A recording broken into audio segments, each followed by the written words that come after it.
नमस्कार, मी सुवर्णा. सगळ्या सबस्क्रायबरचे धन्यवाद, सगळ्या व्ह्यूअर्सचे मनापासून आभार. सुवर्णाज हॅपी होममध्ये तुमचं परत एकदा अगदी मनापासून स्वागत. पार्ट 1 मी मुलीच्या वाढदिवसाचा टाकलेलाच आहे. हा पार्ट 2 आहे. बघा किती छान असा सगळेजण हसरा खेळता परिवारात छान असा तिचा वाढदिवस साजरा केला, बघून छान वाटतं. नंतर आम्ही सगळ्यांनी गंगा गोदावरी मंदिरात दर्शन घेतलं. त्यानंतर गुरुजींकडनं त्या दोघांनी मुलीनी आणि जावयाने आशीर्वाद घेतले. तिथे आम्ही छान असे फोटो काढले. खूप छान असा आशीर्वाद तिला मिळाला. अगदी मन भरून आलं, छान वाटलं.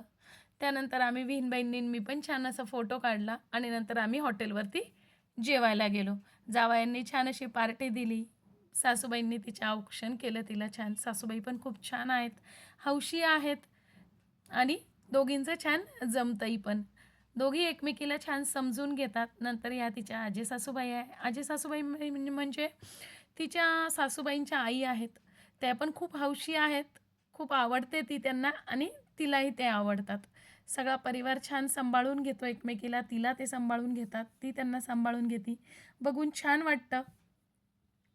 सगळ्यांचे छान आशीर्वादाने जर असा वाढदिवस साजरा होणार असेल तर अजून काय पाहिजे नाही का वाढदिवसाला. सगळे आपले सगळेजण आपल्याबरोबर असणं हेच एक वाढदिवसाच्यासाठी खूप मोठं गिफ्ट असतं. त्यानंतर मी तिला औक्षण केलं, आशीर्वाद दिले. नंतर नातवाला आमच्या केक कटिंगची घाई झालेली होती. त्याला सारखं चालू होतं केक कापायचा, मला केक खायचा. नंतर आम्ही सगळ्यांनी मिळून तिचा छान असा वाढदिवस साजरी केला. तिला पण खूप आनंद झालेला होता. जावई पण माझे खूप हौशी आहेत. तिच्या सगळ्या इच्छा पूर्ण करतात. ते बघून अजूनच छान वाटतं.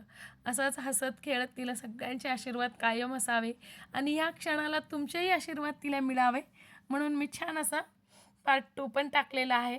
हा माझा मुलगा तन्मय, त्याने पण तिला केक खायला दिला. छान अशा वाढदिवस आम्ही सगळ्यांनी मिळून तिचा साजरी केला. असे हे आनंदाचे क्षण खूप कमी येतात आपल्या आयुष्यात आणि ते जेव्हा येतील तेव्हा भरभरून जगून घ्यावं असं मला तरी वाटतं. त्यानंतर मुलांनी तिला बुके दिला आणि तिला खूप हसू आलं, कारण तोच बुका आम्ही तिला आधी पण दिलेला होता म्हणून तिला जरा जास्ती हसू आलं. नंतर आम्ही सगळ्यांनी छान असे जेवणं केले. जेवण पण छान होतं तिथे आणि एन्जॉय केला. धन्यवाद.